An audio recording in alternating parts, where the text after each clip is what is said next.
نحمده ونستعينه ونستغفره ونعوذ بالله من شرور أنفسنا ومن سيئات أعمالنا. أعوذ بالله من الشيطان الرجيم. بسم الله الرحمن الرحيم.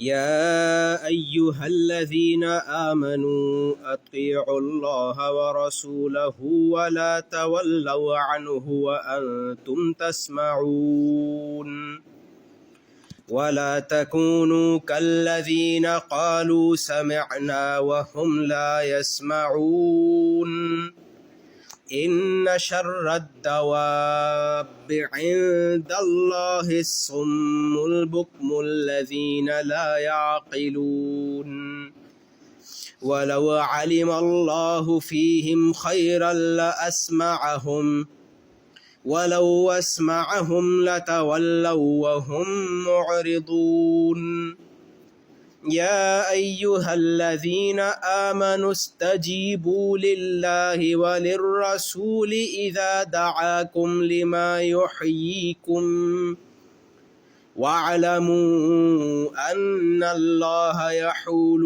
بين المرء وقلبه وأنه إليه تحشرون واتقوا فتنة لا تصيبن الذين ظلموا منكم خاصة واعلموا أن الله شديد العقاب. صدق اللہ العظیم. رب اشرح لی صدری ویسر لی امری واحلل عقدۃ من لسانی یفقہوا قولی. آمین یا رب العالمین. آج انشاءاللہ ہمارا 27واں سیشن ہے سیرت النبی صلی اللہ علیہ وسلم کا، اور ہم غزوہ بدر پڑھ رہے ہیں، اور غزوہ بدر میں سورۃ الانفال پڑھ رہے ہیں. سورۃ الانفال میں 10 رکوع ہیں، جس میں سے 2 ہم نے پڑھ لیے تھے. غزوہ بدر کے موضوع پر سورہ انفال پوری کی پوری ریلیونٹ ہے، یعنی پوری صورت اسی کانٹیکس میں نازل ہوئی جو غزوہ بدر کا کانٹیکس تھا. لیکن جیسے یہ ہم نے بارہا دیکھا ہے کہ اللہ سبحانہ و تعالی واقعات نہیں بیان فرماتا، بلکہ قرآن نازل ہوا ہے ہدایت کے لیے. واقعہ ہے ریفرنس کے لیے، کہ جیسے ہم بچے کو کوئی سٹوری سناتے ہیں کسی کی عبرت کے لیے، اس سے ایک مورل ہوتا ہے، کہیں اس سٹوری کی ڈیٹیلز امپورٹنٹ نہیں ہے، اصل بات یہ ہے کہ ہمارے عمل میں فرق پڑ رہا ہو. تو بعد والوں کے لیے بھی غزوہ بدر ایک واقعہ ہے جس کے بارے میں سورہ انفال ہم نے پڑھنی ہے قیامت تک، اور تاکہ وہ لیسنز ہیں جو ہم حاصل کر سکیں. تو اللہ سبحانہ و تعالیٰ دوسری چیزوں پر فوکس کرتے ہیں، اور وہ کیا ہے؟ وہ ہے رویے، ری ایکشنز. یعنی جو حالات ہیں وہ ہمارے کنٹرول میں نہیں ہوتے، حالات تو اللہ کے کنٹرول میں، اور اللہ تعالیٰ نے حالات بنائے ہیں، حالات کو کمپلیکیٹ کیا ہے تاکہ آزمائش ہو جائے. جیسے ہم چاہتے ہیں فلاں مسئلہ حل ہو جائے، فلاں مسئلہ حل ہو جائے، فلاں مسئلہ حل ہو جائے. ایک تو پوری دنیا کے مسئلے ہیں، جیسے اسرائیل فلسطین کا مسئلہ ہے. ایک ہمارے گھریلو مسئلے ہیں، ایک بھائی کا دوسرے بھائی سے، اور رشتہ داروں کا، اور فلاں کا، اور جاب کا. اور ہم دیکھتے ہیں کہ مسئلوں میں پھنسے ہوئے ہیں، اور ہم سب کی خواہش ہے مسئلے حل ہو جائیں. اللہ نہیں چاہتا مسئلے حل ہو جائیں. اگر مسئلے حل کرنے ہوتے تو پہلے ہی حل کر دیتا. اصل تو اللہ نے بنائی ہے جنت، جہاں کوئی مسئلہ نہیں ہوگا.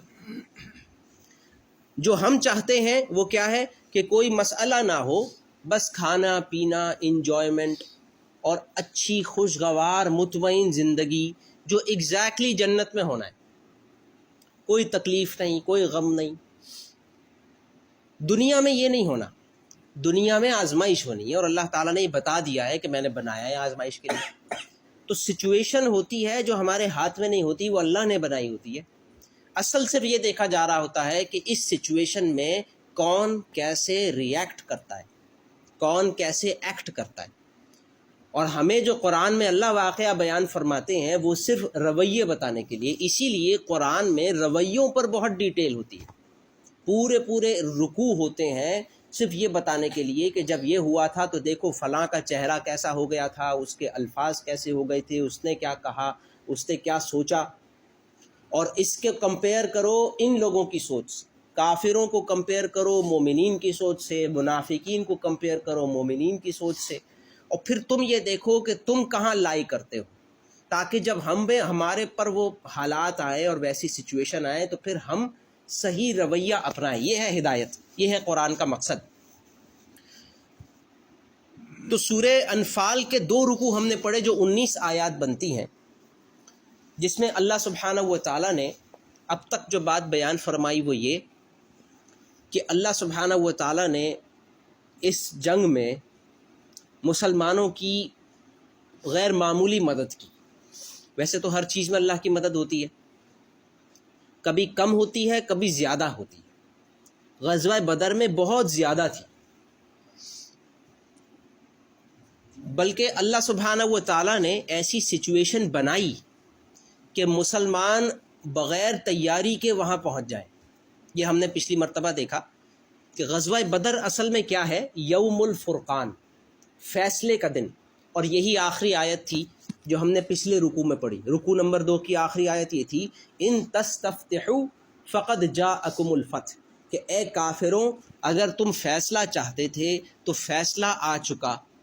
اور اس آیت کا اختتام کہاں ہوا؟ وَأَنَّ اللَّهَ مَعَ الْمُؤْمِنِينَ، اللہ مسلمانوں کے ساتھ ہے۔ ایک بادشاہ، ایک خالق جو کافروں کا بھی خالق ہے مومنوں کا بھی خالق ہے، اب وہ کس کے ساتھ ہے؟ بہت بڑا فرق پڑ جائے گا نا۔ 2 لوگ آپس میں لڑ رہے ہوں اور پتہ چلے کہ جو دونوں کا خالق ہے وہ کسی ایک کے ساتھ ہے، تو ظاہر سی بات ہے کہ اگلا تو جنگ کبھی جیت ہی نہیں سکتا۔ یہ تو ایسی جنگ ہے جس کا ایک ہی نتیجہ نکلنا ہے ہمیشہ، کہ مسلمان جیتیں گے پھر ہمیشہ۔ اور یہی فیصلہ تھا جو غزوہ بدر میں بتانا تھا، ان تستفتحوا، اگر تم فیصلہ چاہتے تھے۔ اور یہ ہم نے پچھلی مرتبہ دیکھا تھا، اس کا کیا مطلب ہے کہ کافر فیصلہ چاہتے تھے کہ انہوں نے اور شیطان نے اپنے آپ کو یہ سمجھایا تھا کہ محمد صلی اللہ علیہ وسلم جو بول رہے ہیں غلط بول رہے ہیں، اور وہ اللہ کے نبی نہیں ہیں، اور ان کے پاس کوئی دلیل نہیں ہے۔ اور اس کے بارے میں وہ اللہ سے دعائیں کرتے تھے کہ اب فیصلہ کر دے اے اللہ، تو کس کے ساتھ، تو ہمارے ساتھ ہے یا محمد کے ساتھ؟ تو اللہ تعالیٰ نے بغیر تیاری کے مسلمانوں کو ایک پوری تیار فوج سے لڑوا کر اور غیر معمولی کامیابی دی۔ یعنی اللہ کی مدد تو ہر چیز میں ہوتی ہے، بعض اوقات ایسی مدد ہوتی ہے کہ وہ نظر نہیں آتی، جیسے غار ثور میں رسول اللہ صلی اللہ علیہ وسلم کو مکڑی کے جالے نے بچایا، لیکن یہ کوئی ایسی مدد نہیں تھی، مکڑی آ گئی ہوگی جالا بنا دیا ہوگا، اب اس میں کوئی ایسی بات نہیں ہے کہ بعد میں وہ اس کو یاد رکھیں۔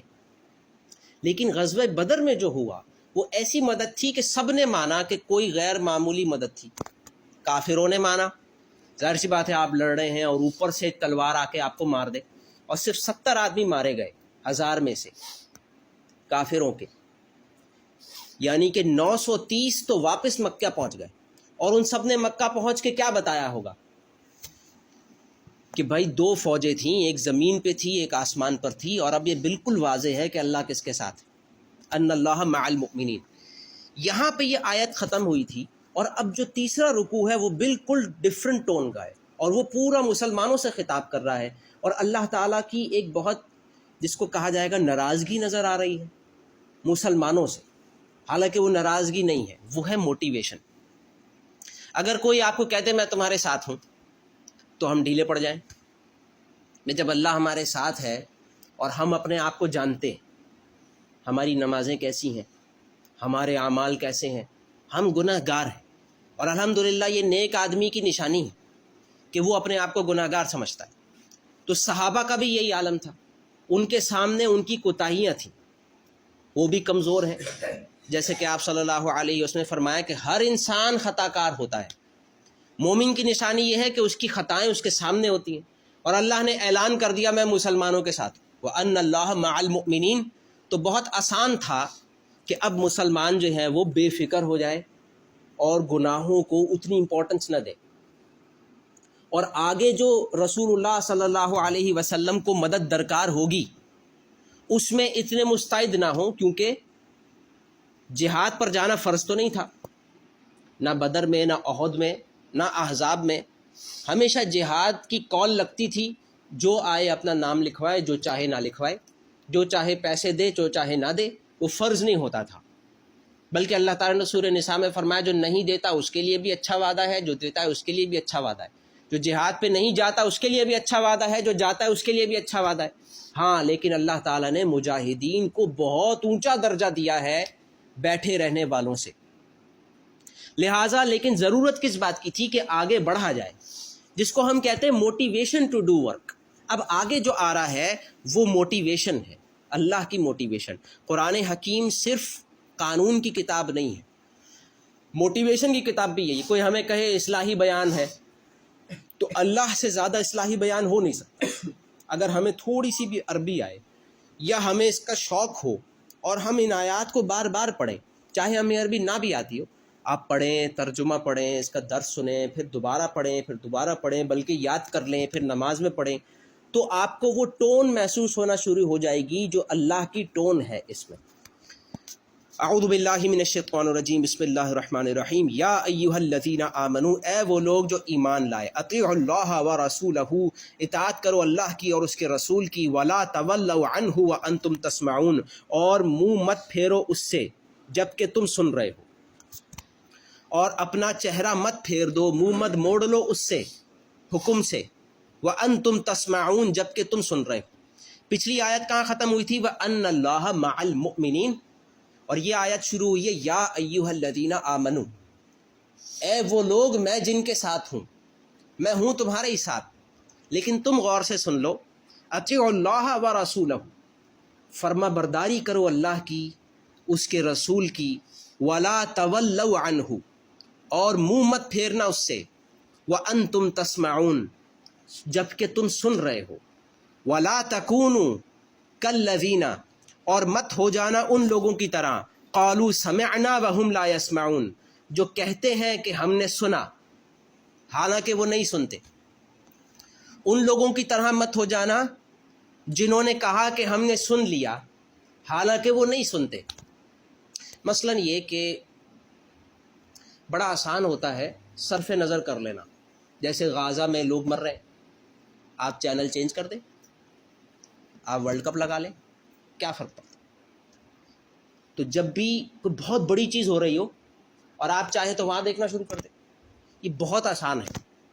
اسی طریقے سے رسول اللہ صلی اللہ علیہ وسلم مدینہ میں کئی راتوں سے نہ سوئیں، پیٹ پہ پتھر باندھیں اور کمان آ رہے ہوں، ان کو یہ فکر نہ ہو کہ کاروبار کر لوں، کوئی پیسے جمع کروں، کہ بچوں، کوئی اور ہی مشن میں لگے ہوئے، اور اسی شہر میں ایک آدمی صبح سے شام تک یہ سوچ رہا ہو کہ اسٹال کون سا لگا لوں، مال کون سا خریدوں، مال کا بیچوں۔ بڑا آسان ہے، اس کی ساری زندگی گزر جائے گی، پتہ بھی نہیں چلے گا کیا ہوا۔ اسی طریقے سے کسی کو کہیں کہ بھائی نماز نہیں پڑھو گے جہنم میں جاؤ گے، وہ کہے گا ٹھیک ہے، اور پھر بھی نہ پڑھے۔ بہت آسان ہوتا ہے کسی بات کو سن کر اور امپورٹنس نہ دینا۔ تو فرمایا وَلَا تَكُونُوا كَالَّذِينَ قَالُوا سَمِعْنَا وَهُمْ لَا يَسْمَعُونَ، ان لوگوں کی طرح مت ہو جانا جو کہتے ہیں ہم نے سن لیا حالانکہ وہ نہیں سنتے۔ إِنَّ شَرَّ الدَّوَابِّ عِندَ اللَّهِ الصُّمُّ الْبُكْمُ الَّذِينَ لَا يَعْقِلُونَ، یقین رکھو کہ اللہ کے نزدیک بدترین چوپائے، بدترین جانور وہ بہرے اور گونگے لوگ ہیں جو عقل سے کام نہیں لیتے۔ اب اس میں کوئی دو رائے نہیں ہے کہ ٹون یہاں بہت سخت ہے۔ ان شر الدواب، دواب کہتے ہیں زمین پہ چلنے والے جتنے بھی ہیں، چاہے وہ جانور ہو یا انسان ہو، تو اس میں کتے بھی ہیں، اس میں سور بھی ہیں، اس میں بھیڑیے بھی ہیں، ان سے بھی زیادہ برے اللہ کو وہ انسان لگتے ہیں۔ صم بکم الذین لا یعقلون، جو بہرے ہیں، گونگے ہیں اور عقل نہیں استعمال کرتے۔ آپ کے سامنے ایک بہت بڑا مسئلہ ہو رہا ہے اور آپ چاہیں تو اس کی طرف نہ دیکھیں، بہت امپورٹنٹ چیزوں میں شریک نہ ہو، ڈسٹریکٹ ہونا بڑا آسان ہوتا ہے، غافل ہونا بڑا آسان ہوتا ہے، تو اللہ کو بدترین لوگ وہ لگتے ہیں۔ وَلَوْ عَلِمَ اللَّهُ فِيهِمْ خَيْرًا لَأَسْمَعَهُمْ وَلَوْ أَسْمَعَهُمْ لَتَوَلَّوْا وَهُمْ مُعْرِضُونَ، اگر اللہ کے علم میں ان کے اندر یعنی کافروں کے اندر کوئی بھلائی ہوتی تو وہ ان کو سننے کی توفیق دے دیتا۔ اللہ کے علم میں اگر یہ ہوتا کہ ان کافروں، وہ جو بدر میں مر گئے، اگر اللہ کے علم میں ہوتا کہ ان کے اندر کوئی بھی خیر ہے، لَأَسْمَعَهُمْ، تو اللہ انہیں سننے کی توفیق دے دیتا۔ وَلَوْ أَسْمَعَهُمْ لَتَوَلَّوْا وَهُمْ مُعْرِضُونَ، اگر اللہ تعالیٰ انہیں زبردستی سنوا دیتا پھر بھی وہ پیٹ پھیر لیتے اور وہ بھاگ جانے والے لوگ ہوتے۔ یا ایھا الذین آمنوا، اب غزوہ بدر میں مرنے والے کفار میں وہ لوگ بھی تھے جو موجودہ صحابہ کے باپ تھا، کوئی چچا تھا، کوئی بیٹا تھا، کوئی رشتہ دار تھا۔ حضرت حذیفہ رضی اللہ تعالی عنہ جب لاشوں کو کنویں میں ڈلوا رہے تھے رسول اللہ صلی اللہ علیہ وسلم، حضرت حذیفہ رضی اللہ تعالیٰ عنہ کے باپ عتبہ بن ربیعہ، اور وہ لگ رہا تھا کہ جو ہے وہ ایمان لے آئے گا، بڑا قریب تھا، لیکن آخر تک ایمان نہیں لایا، اور آخری میں وہ مرا، اور پھر وہ اس کی لاش کو کنویں میں ڈلوایا جا رہا تھا تو ان کے چہرے پہ غم تھا حضرت حذیفہ رضی اللہ تعالیٰ عنہ۔ تو اللہ تعالیٰ فرما رہا ہے کہ اگر ان کے اندر کوئی خیر ہوتا تو اللہ انہیں سننے کی توفیق دے دیتا۔ زبردستی سنوانا، زبردستی ہدایت دینا اللہ کا کام نہیں ہے، زبردستی دے بھی دی جاتی پھر بھی وہ دین پہ چلتے نہیں۔ وَهُمْ مُعْرِضُونَ یا ایھا الذین آمنوا استجیبوا للہ وللرسول اذا دعاکم لما یحییکم، اے وہ لوگ جو ایمان لائے ہو، لبیک کہو، قبول کرو اللہ اور اس کے رسول کی پکار کو، جب وہ یعنی رسول تمہیں پکارے ایک ایسی بات کی طرف جو تمہیں زندگی دے گی۔ اے ایمان والو، اللہ اور اس کے رسول کی دعوت قبول کرو جب رسول تمہیں ایسی بات کی طرف بلائیں جو تمہیں زندگی بخشے گی۔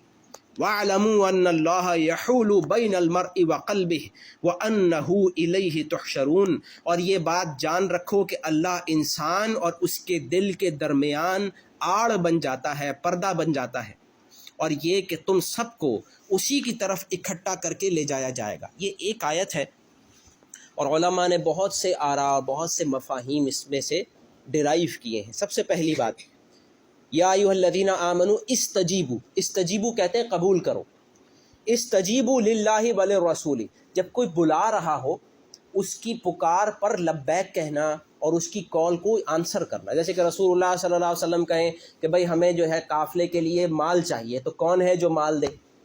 تو عثمان رضی اللہ تعالیٰ عنہ نے جو ہے پورے قافلے کے قافلے دے دیے، اور بہت سے ایسے امیر منافقین تھے مدینہ میں جو پلٹ کے گھر چلے گئے اپنے۔ تو دونوں قسم کے لوگ ہیں۔ استجیبو کا مطلب جب کوئی پکار آئے، جب کوئی ڈیمانڈ آئے، جب کوئی کال آئے چندے کی، کبھی جان لگانے کی، کبھی مال لگانے کی، دین کے لیے، اللہ کے لیے، تو کیا کرو؟ استجیبو، اس پر لبیک کہو۔ استجیبوا للہ وللرسول اذا دعاکم، جب وہ تمہیں پکارے، رسول تمہیں پکارے، لما یحییکم، ایسی چیز کی طرف جو تمہیں زندگی دے۔ جیسے غزوہ بدر میں جاتے وقت لگ رہا تھا کہ موت کی طرف جا رہے ہیں۔ پہلے رکوع میں یہ بات آئی تھی نا کہ جب مشورہ ہو رہا تھا کہ 313 بغیر تیاری، بغیر ہتھیاروں کے، اور کہا جا رہا ہے کہ لشکر کی طرف جائیں، تو ایسا لگ رہا تھا کہ موت کی طرف جا رہے ہیں، لیکن اللہ اور اس کے رسول کی پکار موت نہیں ہے، زندگی ہے۔ ہو سکتا ہے موت نظر آ رہی ہے۔ وَاعْلَمُوا، اور جان لو، أَنَّ اللَّهَ يَحُولُ بَيْنَ الْمَرْءِ وَقَلْبِهِ، کہ اللہ تعالیٰ حائل ہو جاتا ہے بندے اور اس کے دل کے درمیان، بندے اور اس کے دل کے درمیان اللہ تعالیٰ حائل ہو جائے۔ حالانکہ دل بھی ہمارا ہی ہے اور بندے ہمیں ہی ہیں، لیکن ہمارے دل سے کنیکشن اس کے بیچ میں اللہ ہے۔ ان اللہ یحول بین المرء وقلبہ، یعنی اگر اللہ تعالیٰ چاہے تو یہ کنیکشن آن رکھے اور چاہے تو آف کر دے۔ اور کنیکشن آف ہو گیا، اس کا مطلب کیا ہے؟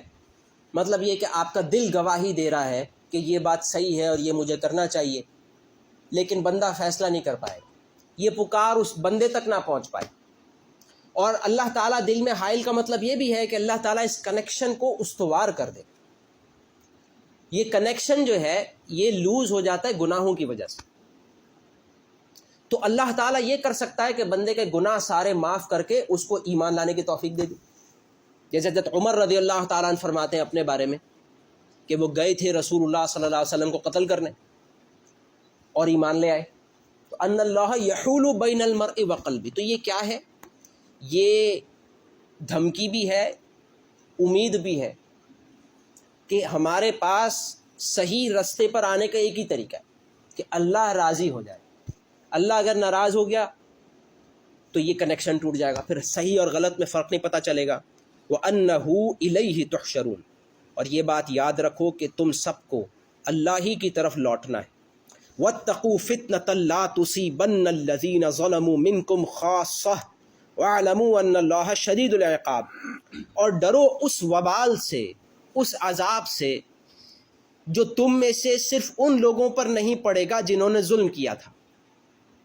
ڈرو اس عذاب سے جو تم میں سے صرف ظالموں کو نہیں پکڑے گا. کیا مطلب؟ بہت سے ایسے لوگ ہوں گے جو ظالم نہیں تھے، ان پر بھی آئے گا عذاب. تو ایسے فتنے سے کیسے بچیں؟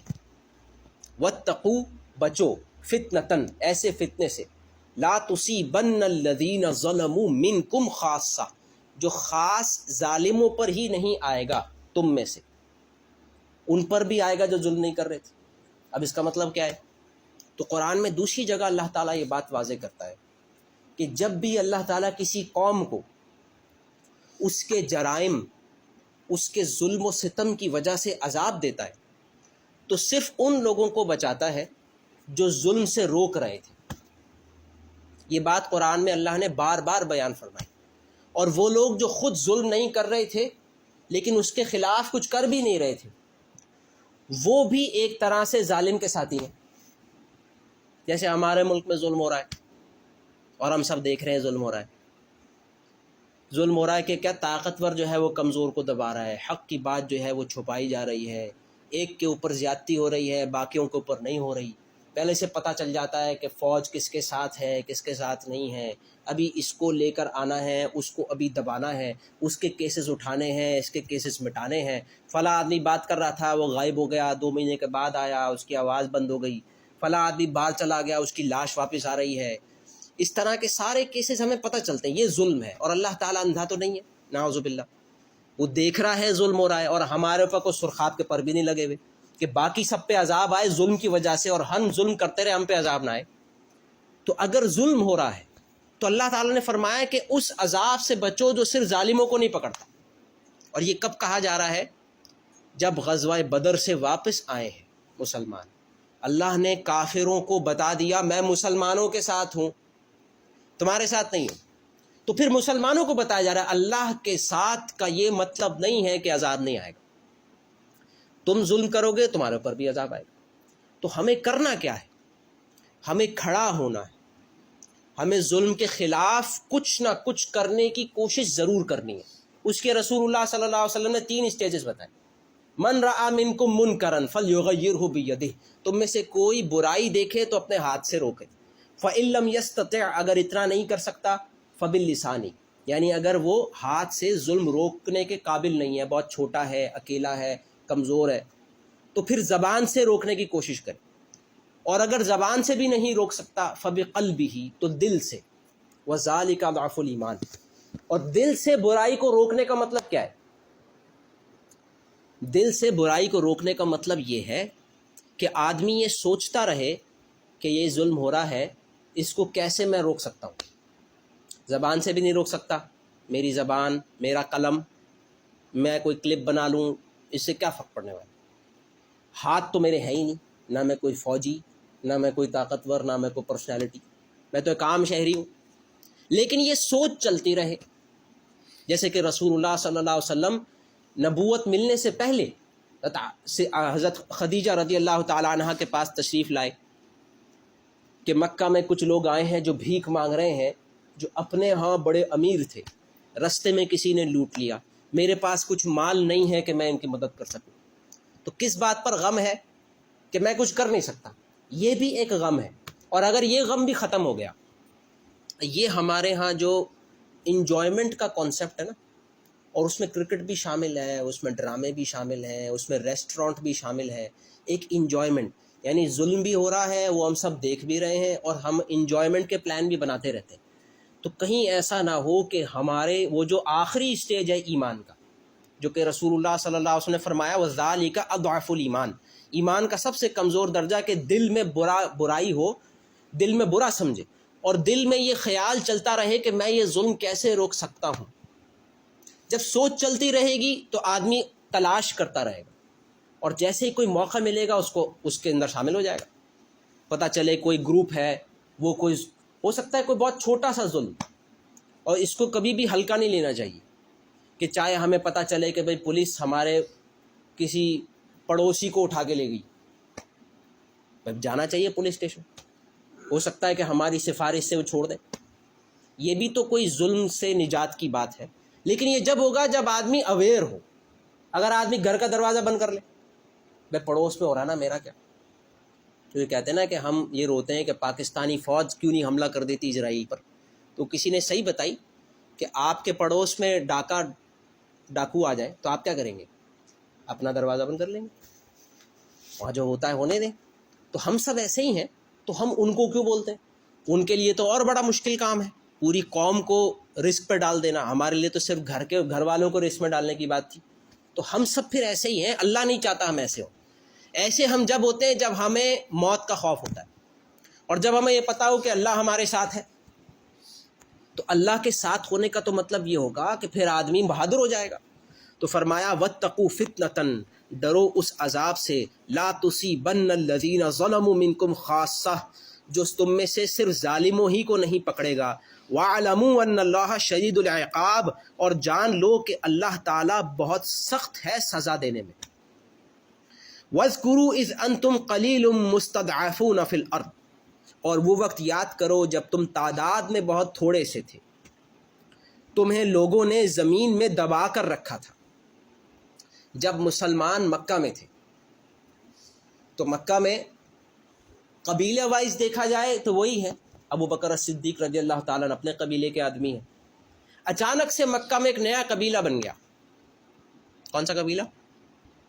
مسلمانوں کا قبیلہ۔ ایک نیا قبیلہ وجود میں آ گیا۔ اب آپ سے کوئی کہے کہ آپ کون ہیں، کہ میں مسلمان پہلے ہوں بعد میں کچھ اور ہوں، تو یہ بہت تھوڑے سے تھے۔ وَاعْلَمُوا وَاذْكُرُوا، اور یاد کرو، اذ انتم قلیل، جب تم تھوڑے سے تھے مکہ میں، مستضعفون فی الارض، دبا لیے گئے تھے، کمزور بنا لیے گئے تھے زمین میں، تخافون، اور تمہیں اس بات کا ڈر تھا، ان یتخطفکم الناس، کہ تمہیں لوگ اچک لے جائیں گے۔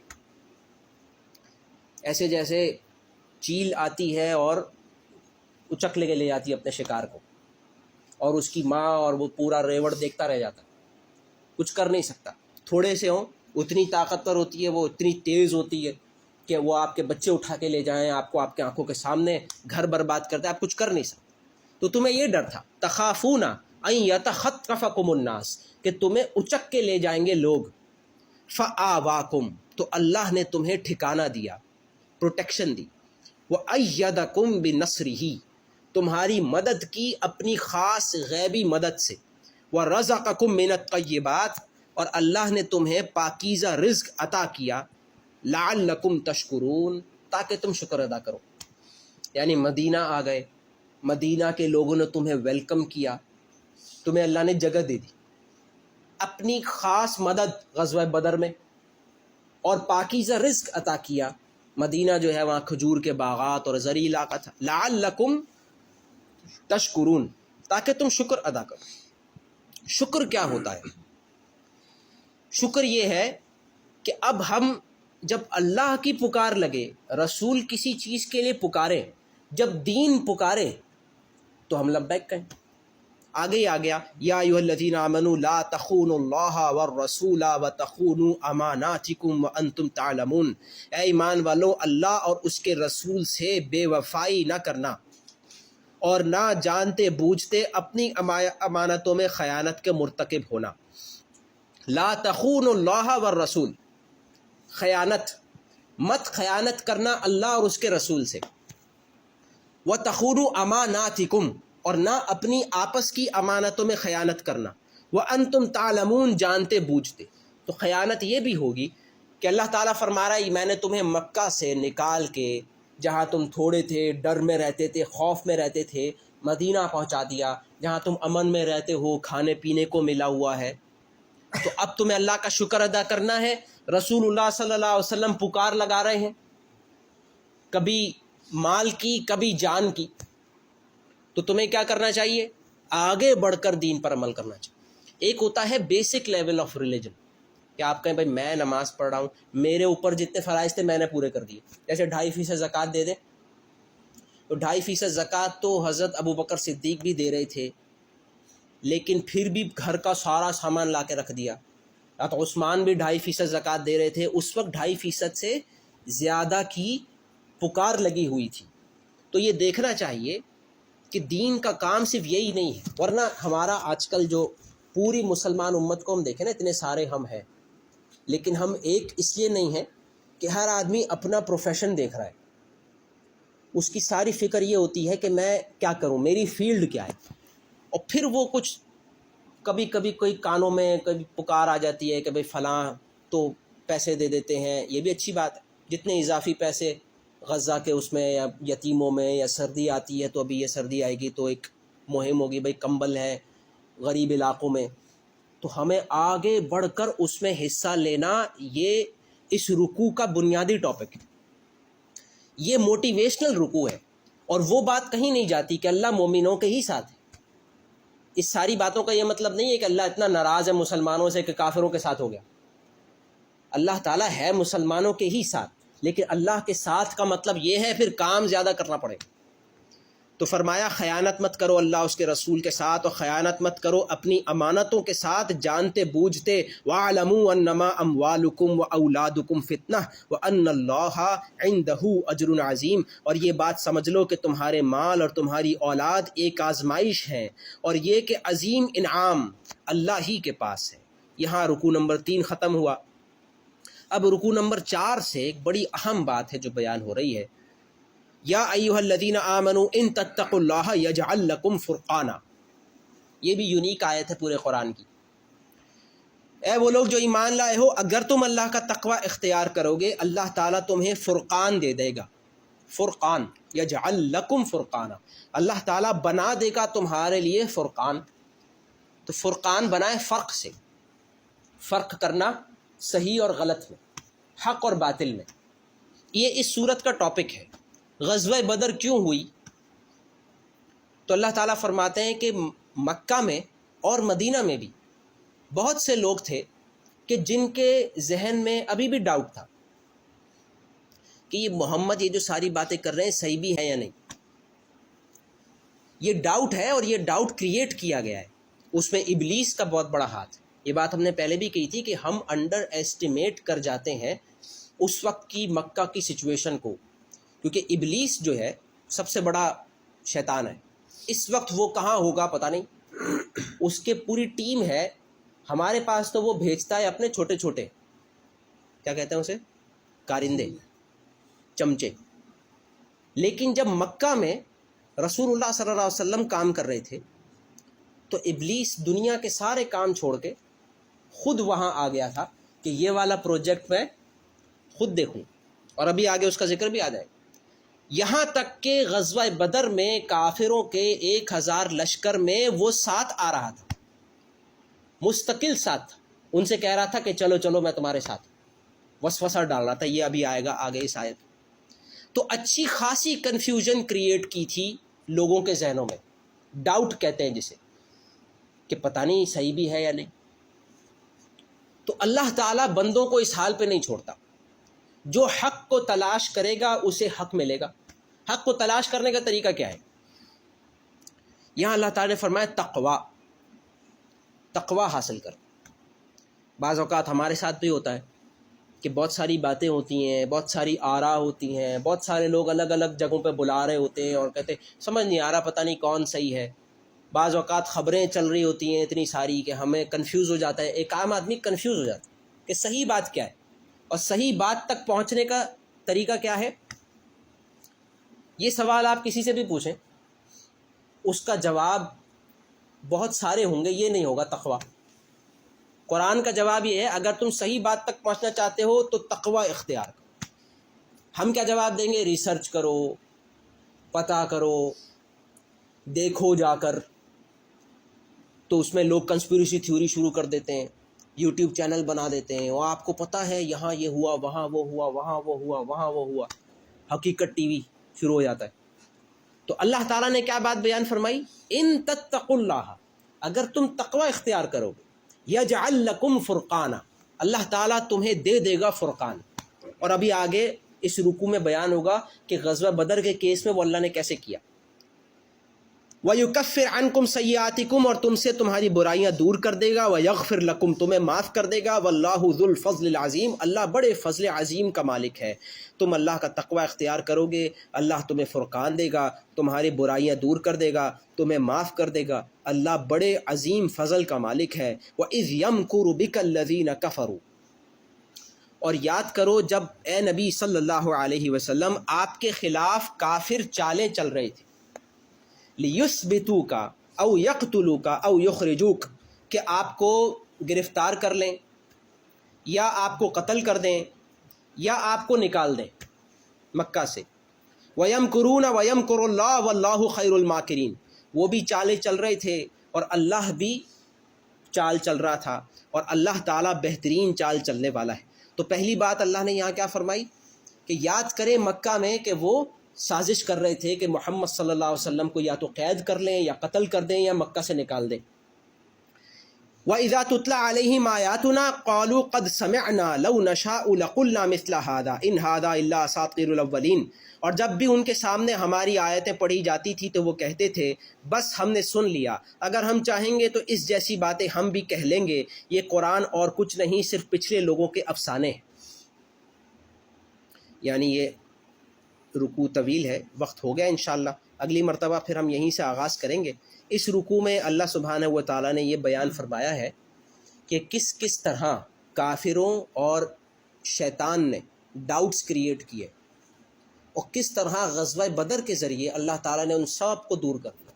اللہ سبحانہ و تعالیٰ سے دعا ہے کہ ہمیں بھی اللہ تعالیٰ تقوی نصیب فرمائے, سمجھ اور عمل کی توفیق نصیب فرمائے. بارک اللہ لی و لکم و لسائر المسلمین.